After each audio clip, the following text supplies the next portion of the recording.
Assalamualaikum warahmatullahi wabarakatuh. Alhamdulillah, bersyukur kepada Allah Subhanahu wa taala, dan mari kita berselawat kepada Rasulullah sallallahu alaihi wasallam.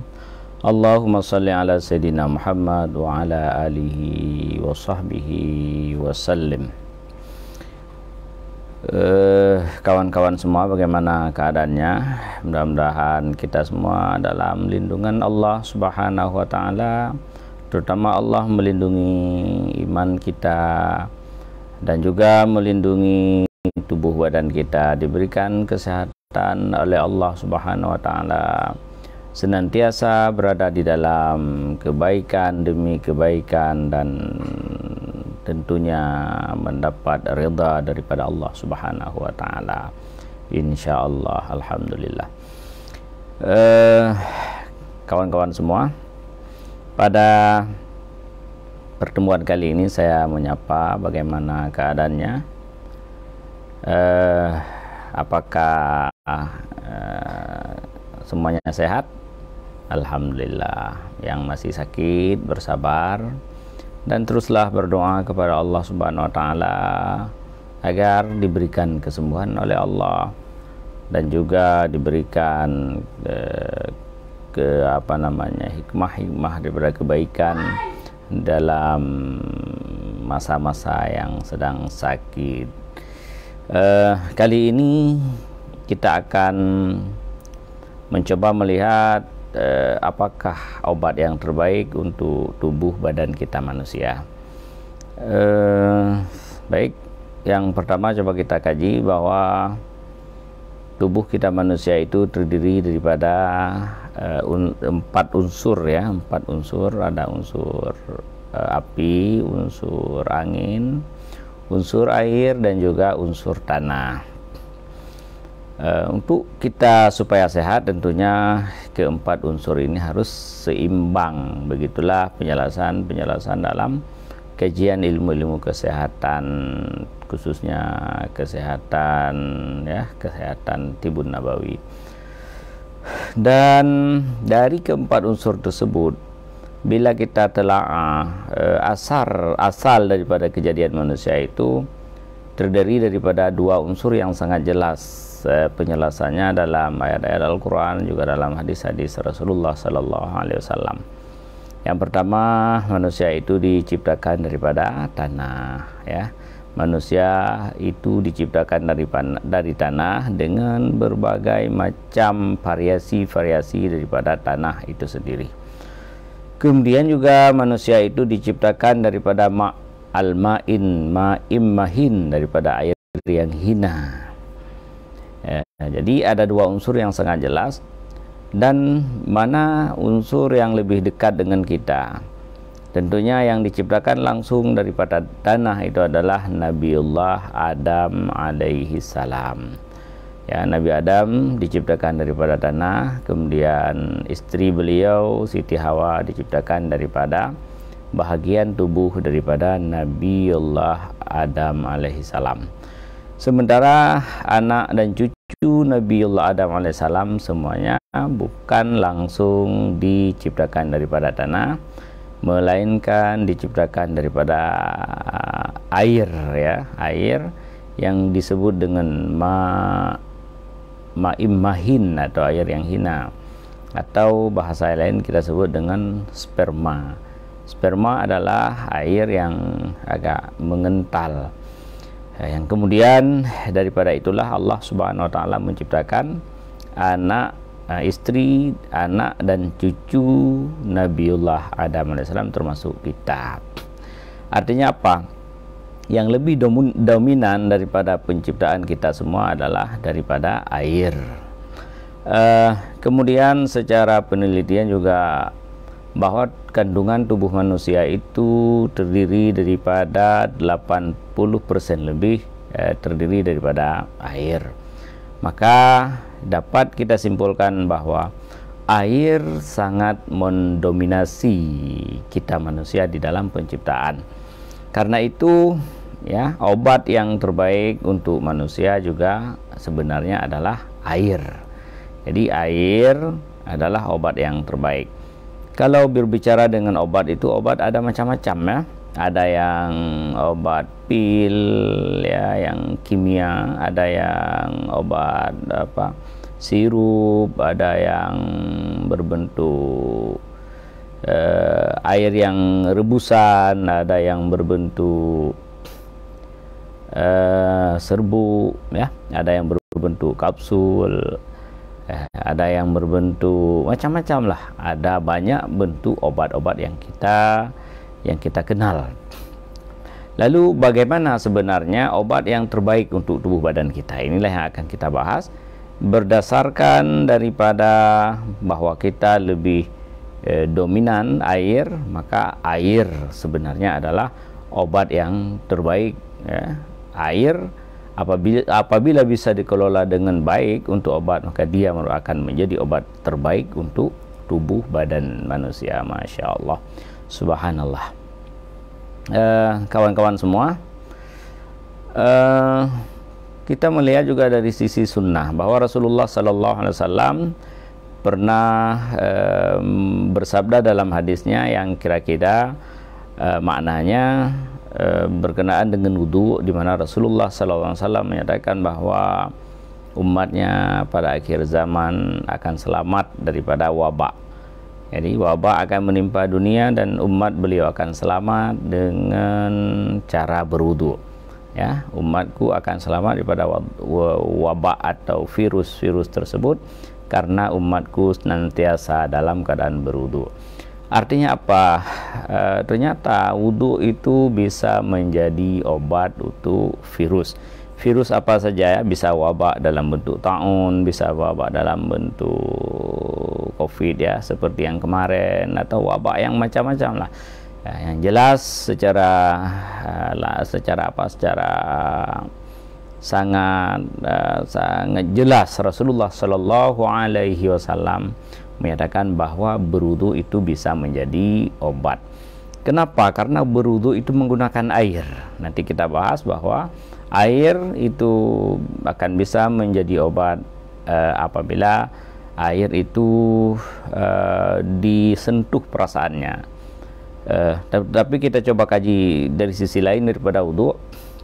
Sebahagian daripada kita mengatakan bahwa kenapa wudu bisa menjadi obat wabak ya, obat virus semacam corona yang seperti kemarin itu. Kajian ada yang kawan-kawan kita mengkaji dengan mengatakan bahwa dalam berwudu kita membersihkan lubang hidung, memasukkan air dalam hidung, kemudian mengeluarkannya sehingga virusnya terkeluarkan. Boleh jadi dan mungkin juga itu salah satu daripada pembahasan yang bisa dibahas daripada inspirasi hadis Rasulullah Sallallahu Alaihi Wasallam bahwa wudu itu bisa untuk mengobati wabak. Namun kawan-kawan semua, okelah kalau wabak itu semacam wabak yang ya seperti corona kemarin yang berhubungan dengan pernapasan. Tapi bagaimana wabak yang berbentuk dengan taun ya, dengan campak ya, dengan polio yang sekarang sedang panas-panasnya, yaitu ada yang terjadi demam ya, bukan di sisi pernapasan, bukan seperti corona yang lebih fokus dia merusak sekitaran paru-paru dan kerongkongan serta jalur-jalur pernapasan. Tetapi taun itu dia semacam luka-luka di badan. Kalau di Aceh sampai dikatakan taun ijabru ya. Ijabru itu yaitu kain yang sudah tidak dipakai. Artinya kenapa orang yang terserang oleh bawa wabak taun itu dulu sampai harus dibalut dengan kain yang sudah tidak dipakai lagi karena luka-luka di bahagian tubuh badannya. Maka dikatakan taun ijabru. Dia tidak berkenaan dengan paru-paru, sehingga kalau disebut berwudu bisa menjadi obat wabak karena dibersihkan hidung, maka hanya khusus kepada virus corona saja. Sementara dalam hadis Rasulullah bukan hanya virus corona tetapi juga virus-virus yang lain. Mungkin salah satu yang bisa dibuat kajian adalah bahwa berwudu itu kita berwudu membasuh bahagian badan-badan kita, ya. Yang pertama sangat berfungsi untuk kita kita mengimbangi suhu.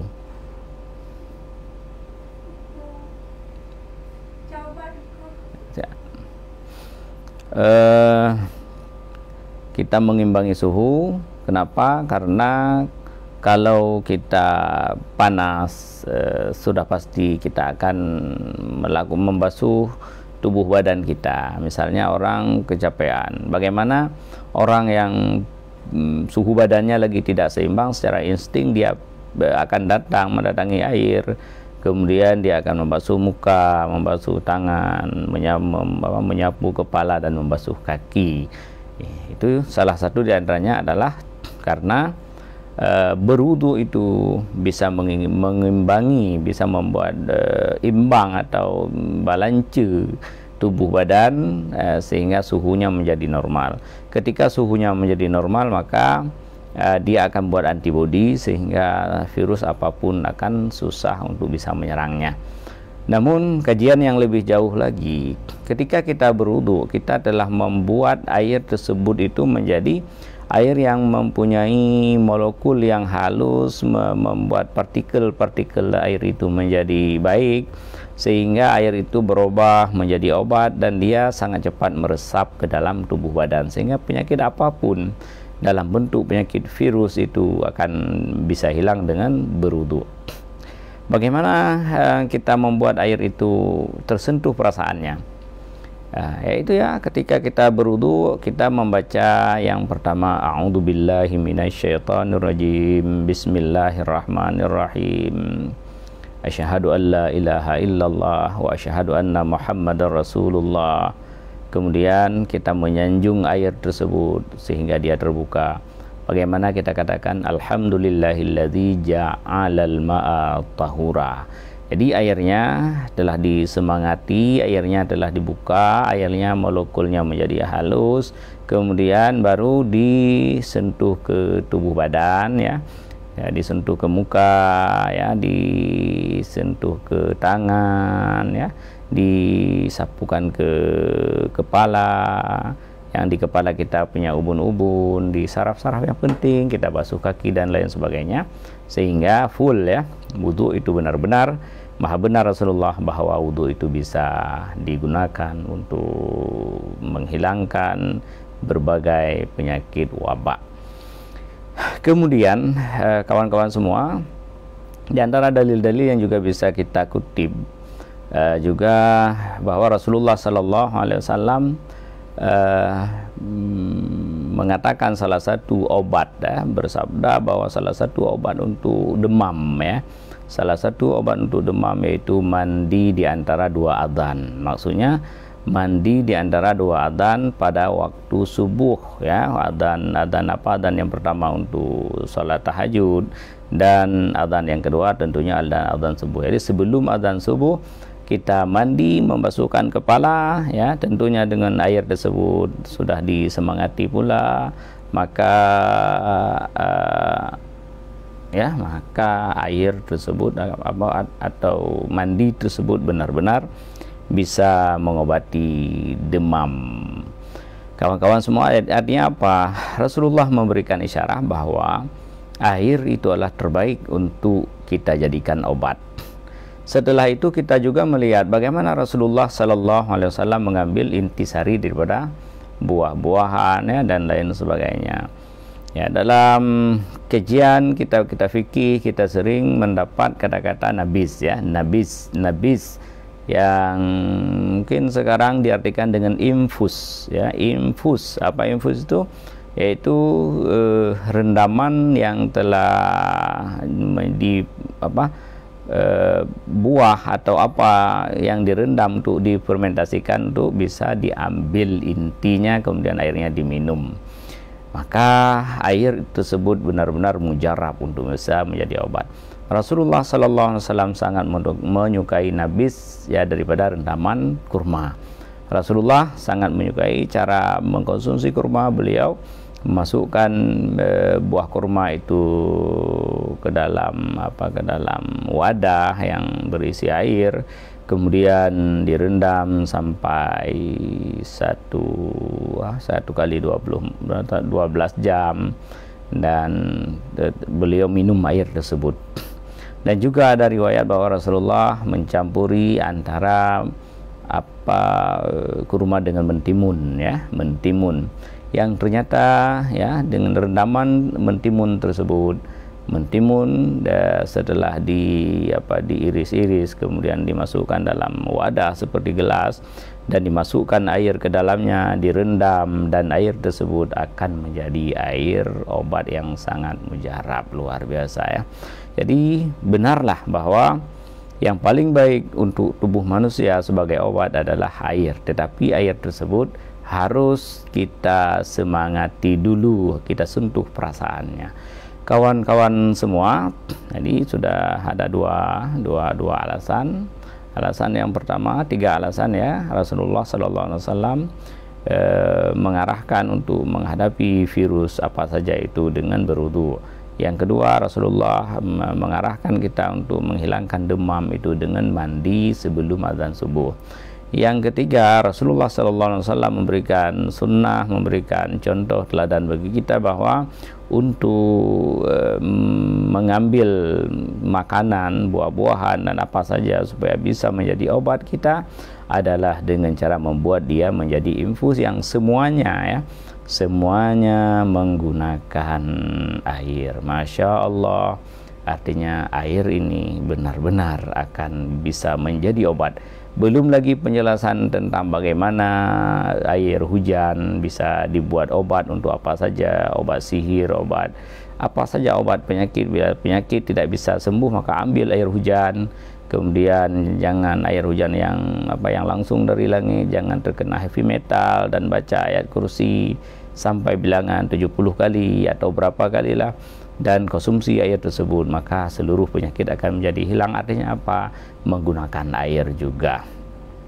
Nanti pada pertemuan yang lain kita akan jelaskan air yang bagaimana yang sangat baik untuk dijadikan obat. Kawan-kawan semua, nah maka sekarang telah terdapat sebuah penemuan yang luar biasa ya dari surat Al-Zalzalah, yaitu bagaimana air bisa diberikan perasaan, diberikan semangat, sehingga air tersebut bisa digoncang, di vibration, dan kemudian jadi obat yang luar biasa, dan ternyata bisa mengalahkan obat apa saja. Karena ini bahagian daripada pemahaman tentang Al-Quran yang merupakan mukjizat Allah Subhanahu wa Ta'ala. Maka kawan-kawan semua, sekarang kalau dulu kalau sebelum ini orang untuk menghancurkan batu karang misalnya, ya harus gunakan harus gunakan sinar laser, ya harus gunakan pisau dioperasi ya, dan lain sebagainya, atau harus menggunakan herba yang harus direbus seperti akar ilalang, akar bambu, dan lain sebagainya. Tetapi sekarang kita bisa gunakan air saja. Air saja yang ini ada dalam sebuah produk, yaitu betung namanya. Ini air saja di spray saja di dalam mulut dan di dalam air yang diminum di bawah pusat, ya maka batu karang, batu ginjal, atau batu apa saja yang ada di dalam tubuh badan itu akan sembuh insyaallah. Masya Allah, haza min fazli rabbi, luar biasa. Tapi ini air yang sudah disentuh perasaannya dan sudah dimasukkan herba-herba yang kemudian dihaluskan, dan airnya dihaluskan molekulnya dengan melakukan vibration dan berbagai teknik yang lain sebagainya. Maka mari kawan-kawan semua kita kembali kepada pengobatan yang luar biasa ini. Tetapi belumlah hebat kita sekarang ini, bila kita bandingkan dengan kehebatan orang-orang dahulu yang menggunakan Al-Quran, yang menggunakan doa-doa untuk bisa menyembuhkan. Kalau sekarang kita bisa buat seperti ini, yang ya harus bersusah payah sedikit, mengambil inti daripada betung, ya, daripada pohon bambu, daripada akarnya, kemudian dibuat seperti ini. Tapi orang dahulu bisa hanya air biasa, dia semangati, dia baca doa, setelah dibaca doa disuruh minum, ya, maka batu yang ada di dalam yang dalam ginjal, dalam tempat kencing atau lain sebagainya bisa hancur. Masya Allah, luar biasa. Ilmu Allah itu sangat tinggi dan ilmu kita itu sangat rendah. Maka kawan-kawan semua, kali ini kita bisa simpulkan bahwa obat terbaik itu adalah air. Maka kami HPA Internasional menggunakan air, ya, menggunakan air yang dengan produk yang sangat banyak. Ya, bisa dilihat di belakang sangat banyak produknya, dan semua penyakit insya Allah bisa diatasi dengan air.